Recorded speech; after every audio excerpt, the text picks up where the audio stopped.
بسم اللہ الرحمن الرحیم السلام علیکم ورحمۃ اللہ وبرکاتہ۔ بالآخر کسی نے تو ہمت کی اور پاکستان کے اصل مسائل کی طرف توجہ دلانے کی کوشش کی۔ دھماکہ ہوتا ہے، لوگ مارے جاتے ہیں اور ایسے سمجھا جاتا ہے جیسے کیڑے مکوڑے ہیں، کوئی نہیں، خیر ہے، کچل دیے تو کیا ہوا۔ انسان مر جاتے ہیں، انسان قتل ہو جاتے ہیں، دہشت گردی کا شکار ہو جاتے ہیں، لیکن اس ملک میں کسی کے کان میں جون تک نہیں رینگتی، کہیں سے کوئی استعفیٰ نہیں آتا، کہیں سے کسی نااہلی پر کوئی شرمندگی نہیں ہوتی، بلکہ آ کے بھاشن دیے جاتے ہیں کہ یہ ایک ایس ایچ او کی مار ہے۔ شکر ہے کسی نے اس پہ بات کی ہے۔ میں یہ چھوٹی سی تحریر آپ کو دکھانا سنانا چاہتا ہوں، بہت امپورٹنٹ ہے۔ اس کے بعد آتے ہیں انٹرنیشنل خبریں، بہت بڑی ڈیولپمنٹ ہو رہی ہیں۔ پاکستان اور سعودی عرب سے ٹرمپ نے کیا مانگ لیا ہے میں آپ کو بتاتا ہوں، حالات کس طرف جا رہے ہیں، سب کچھ پتہ چل جائے گا آپ کو جب میں آپ کو ایکسپلین کروں گا۔ ہم جائزہ لیتے ہیں پہلے جو بلوچستان کے حالات ہیں۔ یہ یونیورسٹی کے پروفیسر آئی تھنک بتائے جا رہے ہیں، صادق کاکڑ صاحب، یہ بلوچستان کے حالات سے واقف بھی ہیں۔ یہ کیا کہتے ہیں؟ کہتے ہیں کوئٹہ لہو لہو ہے۔ بلوچستان میں اب ایک دھماکے کے بعد دوسرے دھماکے کا انتظار کیا جاتا ہے۔ بلوچستان کا معاملہ سچ میں نہایت سیریس ہوتا جا رہا ہے۔ 80% شاہراہیں، جی ہاں، بلوچستان کی 80% شاہراہیں دن رات کی تمیز کے بغیر غیر محفوظ ہو چکی ہیں۔ پچھلے 3 ماہ میں ہمارے گھر کے افراد کا 4 بار کراچی سے کوئٹہ مین RCD شاہراہ پر BLA کے دہشت گردوں سے سامنا ہوا ہے۔ یہ دہشت گرد کسی بھی وقت کسی بھی مین شاہراہ پر نکل کر ناکہ لگا کر چیکنگ شروع کر دیتے ہیں۔ اگر بلوچستان کا درد محسوس کرنا ہے تو مین سٹریم میڈیا سے یہ پابندی ہٹانی ہوگی کہ وہ بلوچستان کے ایشوز سے زیادہ کسی اداکارہ کے تحائف پر فوکس رکھے ہوتے ہیں۔ بلوچستان میں لاشوں کے علاوہ وہ حالات بھی دکھانے ہوں گے جس سے ہم اہل بلوچستان دن رات گزرتے ہیں۔ اگر یہ نہیں ہوتا تو سب مایا ہے۔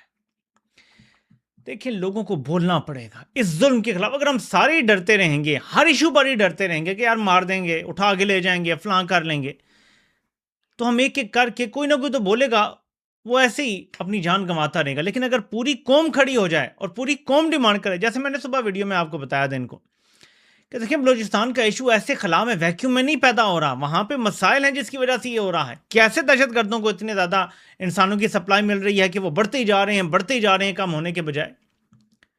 پھر کہا جاتا ہے جی ان کے کوئی بیرونی سپورٹرز ہیں، ایڈرز ہیں، بیٹرز ہیں، فنڈ کرنے والے ہیں، ان کو سٹار لنک کا سیٹلائٹ ملا ہوا ہے، وہ بھی ان کو کہیں سے آتا ہے کسی دوست ملک کی طرف سے، اور فلاں فلاں۔ لیکن مجھے پھر وہی سوال پوچھنا ہے کہ اتنے لوگ کیوں دہشت گردی کے راستے پہ جاتے ہیں؟ کیا عام بندہ گھر میں بیٹھا ہوا اٹھ کے دہشت گردوں کے ساتھ مل جائے گا، یا کوئی وجہ ہوگی؟ یہ وہ کوئی مذہبی ان کی سوچ تو نہیں ہے نا کہ یہ کہیں جی ہم نے اسلام نافذ کرنا ہے، یا ہم نے چلو کوئی تیسرا مذہب نافذ کرنا ہے کوئی، ان کی ایسی سوچ تو نہیں ہے نا۔ یہ کس لیے دہشت گرد بن رہے ہیں؟ اس کے اوپر بہت زیادہ غور و فکر کی ضرورت ہے، اور فوج کو اقتدار چھوڑنا ہوگا، اس کے بغیر پاکستان آگے نہیں بڑھ سکتا۔ یہ پروفیسر صاحب نے جو بات کی ہے، آگے امید ہے کہ اور لوگ بھی اس پر بات کریں گے، اور یہ ایشو جو ہے یہ مین سٹریم ہوگا کہ کیا ہو رہا ہے بلوچستان میں، لوگوں کے ساتھ کیا ہو رہا ہے، اس پر بھی تو سوچو۔ اب میرے پاکستانیوں، اس کے بعد آتے ہیں ایک اور ڈیولپمنٹ پر۔ بیرسٹر گوہر اور سہیل افریدی کی ملاقات کی خبریں تو آ ہی رہی ہیں کچھ دنوں سے۔ اب علیمہ خان صاحبہ نے اس ملاقات کو نہ صرف کنفرم کر دیا ہے کہ یہ ہوئی ہے، بلکہ کلیئر کر دیا ہے کہ اس میں فیملی کا کوئی بندہ شامل نہیں تھا۔ وہ لکھتی ہیں کہ بیرسٹر گوہر اور سہیل افریدی محسن نقوی سے ملے ہیں، ہماری فیملی کو اس ملاقات کا کوئی علم نہیں تھا، نہ ہی فیملی کا کوئی بندہ اس ملاقات میں موجود تھا۔ یعنی ملاقات کا علم بھی نہیں تھا اور کوئی موجود بھی نہیں تھا۔ الفاظ پہ غور کریں، our family had no knowledge of this meeting and neither was any family member present۔ وہ صرف یہ کہہ سکتی تھیں کہ فیملی کا کوئی بندہ نہیں تھا، یہ ملاقات ان کی ہوئی ہے۔ انہوں نے کہا ہمیں اس کا کوئی نالج بھی نہیں تھا، ہمارے علم میں لائے بغیر یہ ملاقات ہوئی ہے۔ یہ بہت امپورٹنٹ ہے، بہت امپورٹنٹ ہے، اس پہ ذرا توجہ دیں، غور کریں، آپ کو ساری بات سمجھ آئے گی۔ اب سہیل افریدی کے پاس کیا رستہ ہے، اس حوالے سے میں انکیڈو ریباؤنڈ کی ایک چھوٹی سی تحریر پڑھنا چاہتا ہوں۔ مجھے کچھ بات پسند آ جاتی ہے تو میں آپ کو لازمی سنانا چاہتا ہوں۔ انہوں نے بات بڑی پتے کی ہے، اچھی بات کی ہے۔ اس میں ایران اور امریکہ اور اسرائیل کی جو ڈیل ہونے والی اس حوالے سے بھی تھوڑا سا ٹچ دیا ہے، کیونکہ میں نے اس پہ آگے بات کرنی ہے، تو اس میں وہ بھی ٹچ آپ کو تھوڑا سا نظر آ جائے گا۔ میں تھوڑی سی یہ شارٹ سی تحریر ہے، میں پڑھنا چاہتا ہوں۔ وہ لکھتے ہیں کہ صورتحال مدہ زیادہ اور وقت کم، محسن نقوی سے سہیل آفریدی اور بیرسٹر گور کی ملاقات ہوئی۔ علیمہ خان کو بھی اس ملاقات میں کچھ لوگوں نے شامل کر دیا، جس کی انہوں نے تردید کر دی ہے۔ اس طرح کی ملاقاتوں سے سہیل آفریدی کو کچھ نہیں ملنے والا، الٹا عوامی نفرت، سوشل میڈیا پر لعن طعن اور شکوک و شبہات۔ کور کمانڈر سے ملاقات ہو یا محسن نقوی سے خفیہ بات چیت، یہ تحریک انصاف کے کسی بھی لیڈر کو بٹا لگانے کے لیے کافی ہے۔ سہیل آفریدی یہ بٹے لگوا چکا ہے۔ سہیل آفریدی کو جو کام عمران خان نے سونپا وہ سہیل آفریدی نہیں کر پایا۔ اب بہت جلد سہیل آفریدی مروت اور گنڈا پور والی پوزیشن میں ہوگا۔ فرض کیا اگر سہیل آفریدی اس طرح کی خفیہ ملاقاتوں سے عمران خان سے ملاقات کر بھی لیتا ہے تو عمران خان جو کہیں گے اس کا وزن ایک بار پھر سہیل آفریدی سے نہ اٹھایا جائے گا۔ جب تک فوج کو تحریک انصاف سے، عوامی رد عمل و احتجاج سے خوف محسوس نہیں ہوگا، کوئی ملاقات، کوئی ترلا منت، کوئی حکمت عملی نہ عمران خان کے لیے کوئی آسانی لا سکتی ہے، نہ تحریک انصاف کے لیے۔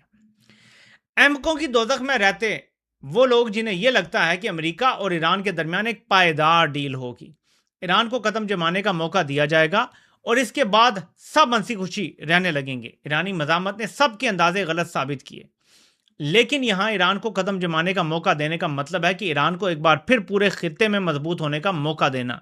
امریکہ اور اسرائیل یہ کسی قیمت پر گوارا نہیں کریں گے۔ یہ مصالحت و مفاہمت و ثالثی سب نظر کا دھوکہ ہے۔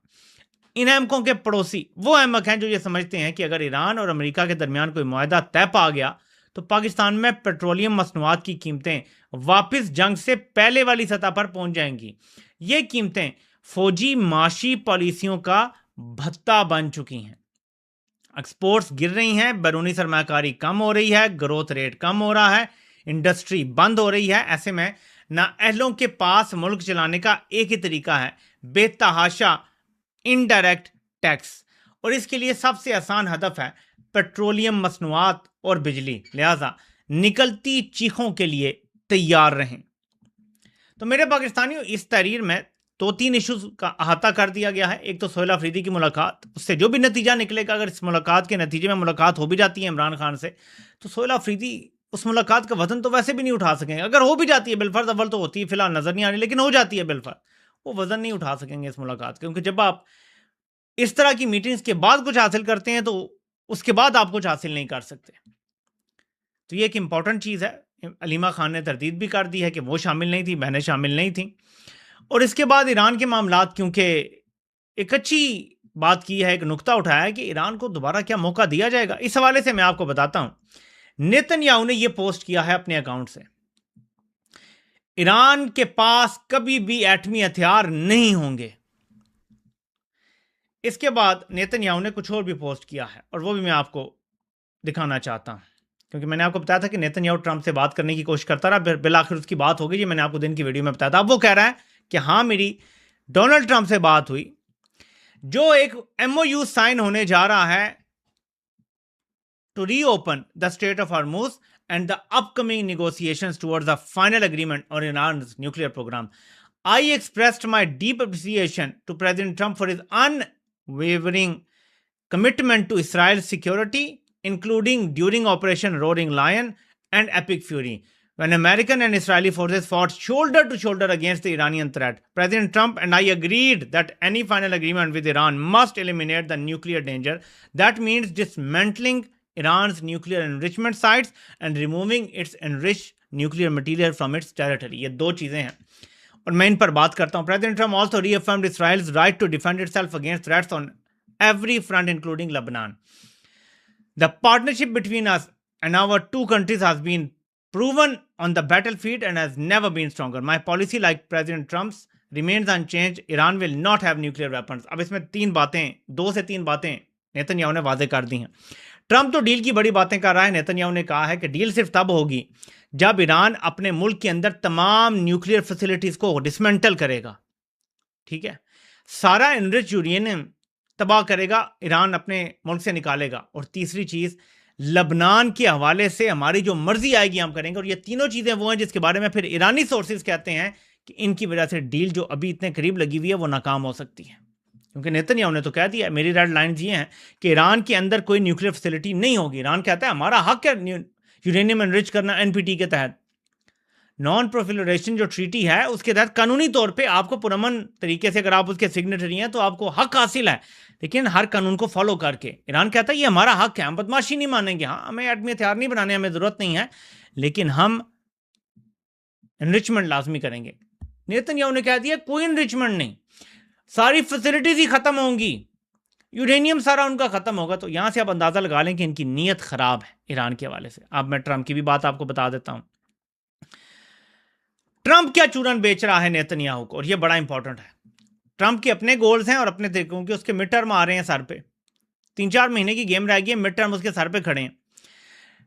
ٹرمپ پہلے تو ذرا دھوتا ہے اوباما کی ڈیل کو، سب کچھ اس کو چھوڑ دیتے ہیں، نیچے آتے ہیں، کہتا ہے کہ I have informed my representatives not to rush into a deal and time is on our side. تو ہمارے پاس وقت ہی وقت ہے، ہمیں ڈیل کی کوئی جلدی نہیں ہے، میں نے اپنی ٹیم کو بتا دیا ہے۔ اس کے بعد وہ کہتا ہے the blockade will remain in full force، جو ہم نے بلاکیڈ لگایا ہوا ہے ایران کا وہ فل فورس سے رہے گا جب تک کہ ایک فائنل اگریمنٹ نہیں ہو جاتا، certified signed by both sides, جب تک نہیں ہو جاتا تب تک بلاکیڈ جاری رہے گا۔ مزید both sides must take their time and get it right، دونوں سائڈز کو پورا وقت لینا چاہیے اور صحیح اس پہ کام کرنا چاہیے۔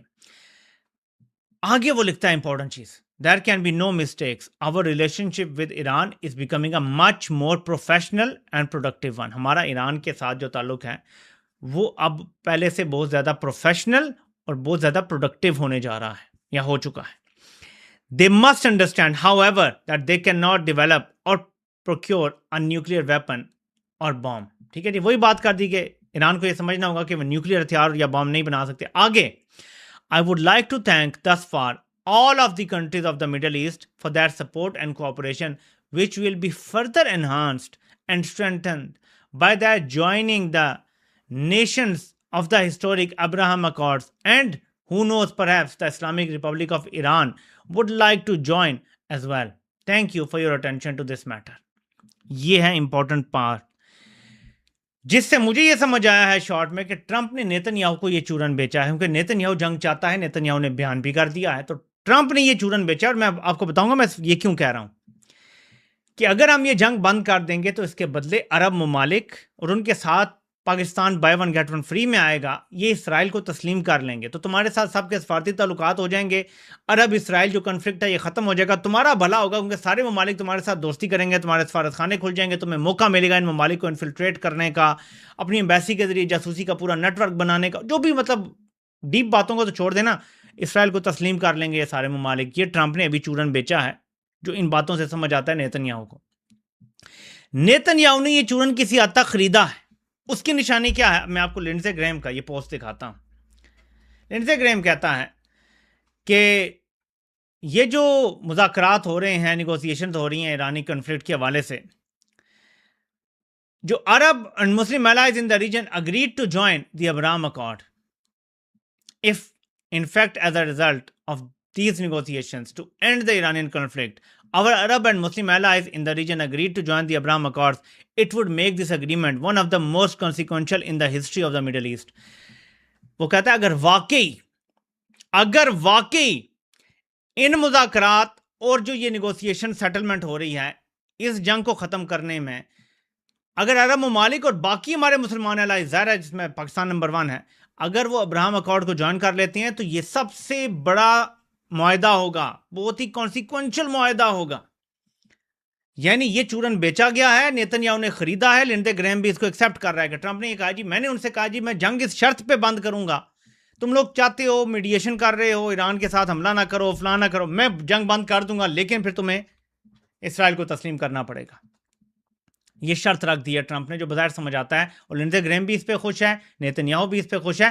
آگے لنڈزے گریم اور اوپر بڑھتا ہے اور کہتا ہے Saudi Arabia, Qatar and Pakistan joining the Abraham Accords would be beyond transformative for the region and world. It's a brilliant move by President Trump۔ وہ کہتا ہے کہ یہ ٹرمپ کی بڑی زبردست موو ہے کہ پاکستان، قطر اور سعودی عربیہ اسرائیل کو تسلیم کرنے جا رہے ہیں۔ یہ وہ کہہ رہا ہے، میں نہیں کہہ رہا۔ To Saudi Arabia and others, میں سعودی عربیہ اور باقیوں کو کہنا چاہتا ہوں, now is the time to be bold for the future of a new Middle East. I expect, as President Trump has suggested, you will in fact join the Abraham Accords, effectively ending the Arab-Israeli conflict. If you refuse to go down this path as suggested by President Trump, اگر آپ میں سے کسی نے بھی انکار کیا ابراہیمی مذاہب کے معاہدے پہ دستخط کرنے سے یا اس کو قبول کرنے سے یا اسرائیل کو تسلیم کرنے سے, تو آپ کو پھر نتائج کا سامنا کرنا پڑے گا. تو پوری بات کر دی گئی ہے میرے پاکستانیوں, اور یہ دھمکی آ گئی ہے, یہ نیتن یاہو کے نمائندے کی طرف سے دھمکی آئی ہے. ٹرمپ نے بھی بول دیا ہے کہ تسلیم کرنا ہے, اور اس شرط پہ میں جنگ ختم کروں گا کہ تم لوگ یہ تسلیم کرو گے. اب یہ کیسے ہوگا, یہ کیا چورن بیچا جائے گا, کیا یہ کیا جا سکے گا, کیا پاکستان سعودی عرب کے پیچھے چھپے گا اور سعودی عرب سٹینڈ لے گا, یہ آنے والا وقت ہمیں بتائے گا. کیونکہ اس وقت جو حالات ہیں, جو اسرائیل نے غزہ میں کیا ہے, جو لبنان میں بھی کر رہا ہے, جو سارے اس کا اب تو مغرب میں ایکسپوز ہو چکا ہے نیتن یاہو, تو جو کچھ ابھی ہو چکا ہے یہ بڑا مشکل ہوگا, یہ بہت مشکل فیصلہ ہوگا عرب ممالک کے لیے کرنا رائٹ ناؤ.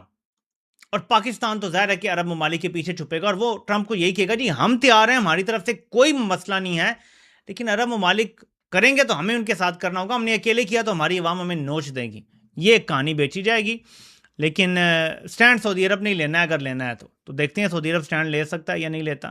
محمد بن سلمان نے کچھ سٹینڈ تو لیا ہے پچھلے کچھ عرصے میں, لیکن کیا اب ایک سوال ہے کہ یو اے ای اور سعودی عرب کی جو بظاہر لڑائی ہے وہ بھی دکھانے کے لیے ہے. کیا یو اے ای نے پاکستان سے جو پیسے مانگے واپس, کیا اس کے پیچھے بھی کوئی اور کہانی تھی؟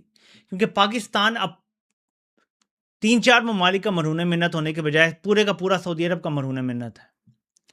جب ایک ہی ملک آپ کو $5.5 ارب بھی دیتا ہے, ایک ہی ملک آپ کو ڈیفر پیمنٹ پہ تیل بھی دیتا ہے, تو آپ اس ملک کے بغیر تو ایک دن سانس نہیں لے سکتے. اب جب وہ ملک کہے گا جی ہاں جی ہم نے تسلیم کرنا ہے, تو آپ صرف پوچھیں گے کہ کس تاریخ کو, آپ ذرا پلیز ہمیں بتا دیجیے گا کس تاریخ کو, کتنے بج کے کتنے منٹ پہ کتنے سیکنڈ پہ تسلیم کرنا ہے, تو ہم بھی سائن کر دیں گے. کیا یہ سب کچھ اس پلان کا حصہ تھا؟ یہ صرف سوال ہے, کوئی کانسپریسی تھیوری نہیں ہے گھڑنے کی کوشش کر رہا, سوال اٹھا رہا ہوں, ایک چیز ذہن میں آ رہی ہے کہ کیا اس وجہ سے تو نہیں ہوا یہ. کیونکہ جب عالمی طاقتوں نے کوئی بڑا کھیل کھیلنا ہوتا ہے تو اس کے لیے بہت سارے پتے ہلائے جاتے ہیں, بہت سارا کچھ گھمایا جاتا ہے. بہرحال دیکھتے ہیں آنے والے دنوں میں حالات کس طرف جاتے ہیں, لیکن بظاہر ایسا ہی نظر آتا ہے کہ اب ٹرمپ کی طرف سے مسلسل دباؤ آئے گا کہ آپ فوراً ابراہیمی مذاہب کے معاہدے کو تسلیم کریں, اور پاکستان کے لیے مشکلات ہوں گی اگر پاکستان اس معاہدے کو تسلیم کرنے سے ہچکچاہٹ کا شکار ہوتا ہے اور پاکستان انکار کرنے کا سوچتا ہے. ویسے تو یہ انکار نہیں کر سکتے, لیکن ظاہر ہے کہ یہ اتنے غیر مقبول ہے پاکستان میں کہ ان کے لیے یہ فیصلہ کرنا بڑا ہی مشکل ہوگا. آپ ذرا سوچیں نا کہ ایک بندہ پہلے پاکستان کا غیر مقبول ترین سربراہ ہے, میر جعفر, یہ اس ٹائم پاکستان کا جو ہیڈ آف اسٹیٹ بنا ہوا ہے, غیر مقبول ہے, آگے اس کے عزائم ہے کہ میں نے صدر بھی بننا ہے, تو کیا وہ یہ کر پائے گا اتنے غیر مقبول ہوتے ہوئے؟ اور ساری ذمہ داری تو اسی پہ آنی ہے. پہلے تو یہ تھا نا سویلینز پہ ڈال سکتے تھے, سب کو پتہ یہ اردلی ہے شہباز, یہ تو نہیں فیصلہ کر سکتا, کدھر سے ہونا ہے فیصلہ, اس لیے مشکل ہوگا. میں یہ نہیں کہہ رہا کہ یہ کر لیں گے, ان کے لیے بہت مشکل ہوگا. یہ ایک چیز ہو سکتی ہے کہ یہ کہہ دے جی کہ مجھے آپ صدر اور آل ان آل بنانے میں سپورٹ کریں پاکستان میں, اور مجھے اگلے 5-10 سال کے لیے فل سپورٹ چاہیے آپ کی, تو پھر میں کرنے کے لیے تیار ہوں یہ معاہدہ. میں لوگوں کو سنبھال لوں گا, مار دھاڑ کر لوں گا, بندے مارنے ہوئے مار لوں گا, میں اگر کوئی مظاہرے بھی ہوئے قابو کر لوں گا, لیکن آپ کی مجھے سپورٹ چاہیے. یہ اسی میں سے اپنے لیے صدارت بھی کھینچ سکتا ہے. دیکھیں نا اس بندے نے کس طرح چلاکی سے, یہ آیا تو غیر مقبول ترین تھا آتے ہی کہ جی یہ تو سودا کر کے آیا شریفوں سے, اس نے 9 میں ہی کیا, تو فوج کے اندر خوف پیدا کر کے اپنی طاقت وہاں پکی کر لی. پھر جب اس کو لگا کہ اب میں پھر کمزور نہ ہو جاؤں, یہ تو عہدوں کا مسئلہ آ گیا ہے, اس نے کیا کیا کہ جو مئی میں بھارت کے ساتھ کرمش ہوئی, اس نے اس کے بعد خود کو فیلڈ مارشل بنا لیا اور تاحیات استثنا دے دیا. اب اس کو ایک اور گرینڈ اپرچونٹی مل رہی ہے کہ اسرائیل کو تسلیم کرنے کی حامی بھرو, تو اس میں سے صدارت تو لے گا نا کم از کم, 10 سال کی صدارت تو لے گا نا کم از کم, اگر یہ اس نے کیا تو اس لیے یہ ایک چانس ہے. ورنہ میں سمجھتا ہوں کہ سٹل جتنے مرضی یہ غیر مقبول ہو, ان کے لیے بڑا مشکل ہے ان حالات میں اسرائیل کے ساتھ تعلقات قائم کرنا, بڑا مشکل ہوگا. لیکن ظاہر ٹرمپ کی یہ ڈیمانڈ ہے, دیکھتے ہیں کہ آگے کیا ہوتا ہے. آپ سے انشاءاللہ کل دن کو پاکستان ٹائم 3 بجے پھر ملاقات ہوتی ہے. اللہ پاک آپ سب کا حامی و ناصر ہو. آپ سب کے سننے کا بہت بہت شکریہ.